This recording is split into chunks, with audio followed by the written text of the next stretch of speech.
Hello বন্ধুরা, welcome back to my channel. আজকে তোমাদের সাথে শেয়ার করব মিনি কিচেনের আরও একটি ভিডিও, যেটা কিন্তু ক্রিয়েট করা হয়েছিল বাট এডিট করে সেটা পোস্ট করা হয়নি। তো চলো আজকে সেই ভিডিওটা আমি পোস্ট করছি, কারণ দেখো ভিডিওটা অনেক কষ্ট করে বানিয়েছিলাম, তাই পোস্ট না করে কি উপায় আছে বলো। তো চলো এদিকে দেখো, আজকে কিন্তু আমরা মিনি কিচেনে চলেছি, একটা ডিমের রেসিপি নিয়ে চলে এসেছি। আর ডিমের কারি বলতে পারো বা অন্য যে কোনো নাম বলতে পারো, তবে এটা কিন্তু একটু অন্যরকম পদ্ধতিতে। আর সেটা কীভাবে সেটা দেখে নাও। দেখো প্রথমে কিন্তু আমরা মিনি কিচেনে নিয়ে চলে এসেছি যে সমস্ত ইনগ্রেডিয়েন্টস লাগবে সেগুলো: পেঁয়াজ, টমেটো, ধনেপাতা আর কাঁচা লঙ্কাটাকে আমি ভালো করে ওয়াশ করে ধুয়ে নিয়েছি। তো দেখো ধুয়ে সেগুলোকে কিন্তু আমি পুরো সমান সমান করে কেটে ফেলেছি। আর এই দিকে কিন্তু পূজা দেখো, মিনি কিচেনের যে আমাদের উনুনটা আছে, উনুনটাকে কিন্তু আগুনে ধরিয়ে দেওয়া হয়েছে। তারপরে কিন্তু এখানে আমরা কড়াইটা বসিয়ে দিয়েছি। আর যেহেতু আমাদের মিনি কিচেনের মিনি উনুন, তাই একটু জ্বলতে সময় লাগে, মানে জিনিসটা হিট হতে অনেকটা সময় লাগে। তাই দেখো কড়াইটা এখানে বসিয়ে দিয়েছি। এবার কড়াইতে দিয়ে দিলাম বেশ খানিকটা তেল। এবার ওই তেলের মধ্যে আমরা কি করছি সেটা দেখতে হলে নেক্সট স্টেপে যেতে হবে। চলো এবার নেক্সট স্টেপে যাই। ওইদিকে তো তোমরা দেখলে তেলটা গরম করতে বসিয়ে দিয়েছি কড়াই, আর এদিকে কিন্তু সমস্তটা কেটে রেডি করে রেখেছি। আর হ্যাঁ, তোমরা কিন্তু অবশ্যই আদা আর রসুনটা নেবে, যেটা আমি তোমাদের দেখাতে ভুলে গেছি, বাট আমি থালার মধ্যে কিন্তু সাজিয়ে রেখেছি। হ্যাঁ, এরপর যেটা আমাদের মেন ইনগ্রিডিয়েন্ট লাগবে সেটা হলো ডিম। ডিমটাকে আগে থেকেই সিদ্ধ করে রেখেছিলাম, তো কারণ মিনি কিচেনে সেদ্ধ করতে গেলে কিন্তু অনেকটা সময় লেগে যাবে। এরপরে যেটা করব সেটা হলো, দেখো আমি কুসুমটাকে আলাদা করে নিলাম আর ডিমের সাদা অংশটাকে আমি আলাদা করে সাইড করে রাখলাম। এবার এই কুসুমের মধ্যে কিন্তু আমি পেঁয়াজ কুচি, লঙ্কার কুচি আর দিয়ে দেবো ধনেপাতা কুচি। এবার কিন্তু সমস্তটা দেওয়া হয়েছে, এবার ভালো করে মেখে নেব। এবার কিন্তু আরও একটা জিনিস আমি অ্যাড করছি, এখানে রয়েছে কর্নফ্লাওয়ার। কর্নফ্লাওয়ার আমি পরিমাণ মতোই নিয়ে এসেছি, তবে কম কম করে আমি কিন্তু মিক্সড করব। তারপর দিয়ে দিলাম হলুদ গুঁড়ো, লঙ্কার গুঁড়ো আর দিয়ে দিলাম সামান্য একটু লবণ। আর এই লবণটা কিন্তু তোমরা স্বাদ অনুযায়ী দিয়ে দেবে। আর এইদিকে দেখো আমাদের দর্শকও কিন্তু চলে এসছে আমাদের মিনি কিচেনের ভিডিও দেখতে। বেশ মজাই লাগছিল আমাদের। এখানে কিন্তু আমি আর পূজা মিলে মিনি কিচেনটা অ্যারেঞ্জ করেছিলাম। যাই হোক, এখানে দেখো কুসুমটা কিন্তু ভালো করে মাখিয়ে নিয়েছি। আর আমি কিন্তু অল্প অল্প করে কর্নফ্লাওয়ারটা অ্যাড করছি। তোমরা কিন্তু একেবারে প্রথমেই সবটা দিয়ে দিও না কর্নফ্লাওয়ার, তাহলে কিন্তু প্রচণ্ড পরিমাণে শক্ত হয়ে যাবে।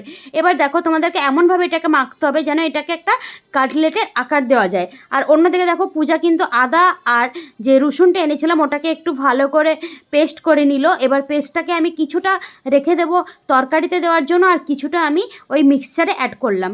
এবার যে সাদা অংশটা রয়েছে ডিমের, ওটাকে কিন্তু ভালো করে ছোটো ছোটো করে আমি কুচিয়ে নিলাম, কারণ এটাও আমি তরকারির মধ্যে অ্যাড করব। হ্যাঁ, একটাই তরকারি হবে, তার মধ্যে এই দুটো জিনিস আমি অ্যাড করব।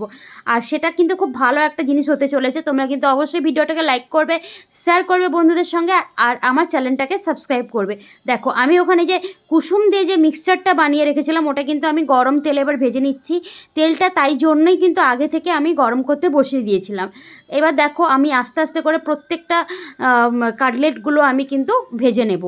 আর কাটলেটগুলো ভাজা কমপ্লিট হয়ে গেলে আমরা শুরু করব নেক্সট যে পদ্ধতি রয়েছে সেটা। আমাদের সমস্ত কাটলেটগুলো ভাজা হয়ে গেছে। এবার ওই কড়াইতেই সামান্য আরও একটু তেল দিয়ে দিলাম। তেলের দেওয়ার পরে তেলটা গরম হয়ে যাওয়ার পরে অ্যাড করলাম ধনেপাতা কুচি আর ওই লঙ্কার কুচি, পেঁয়াজ কুচি যেগুলো আছে বর্তমানে সেইগুলোই আমি কিন্তু অ্যাড করব।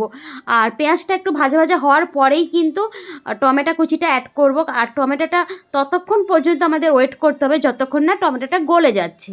তো আমাদের একটাই ভুল হয়েছিল, টমেটোটাকে যদি পেস্ট করে নিয়ে আসতাম তাহলে এতটা প্রবলেম হতো না।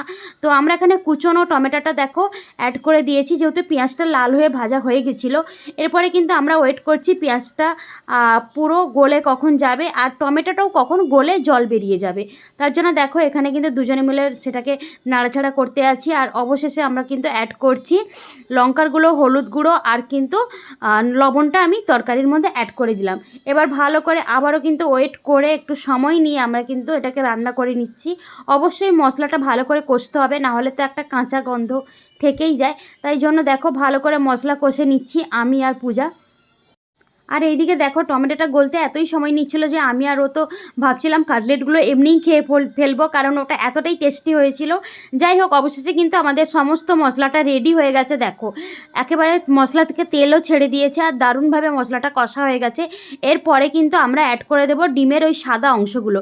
ডিমের সাদা অংশগুলো দিয়ে আবারও কিছুক্ষণ কিন্তু ভালো করে কষিয়ে নেব। আর কষানো কমপ্লিট হয়ে গেলেই কিন্তু আমরা এর মধ্যে অ্যাড করে দেবো জল, কারণ জলটা দিলে তবেই না ওটা ফুটবে, ফুটে কিন্তু বেশ ভালোই একটা মিক্সচার তৈরি হবে। আর এদিকে দেখো অন্ধকার হয়ে গেছে, তাই জন্য আমরা লাইটও জ্বেলে নিয়েছি।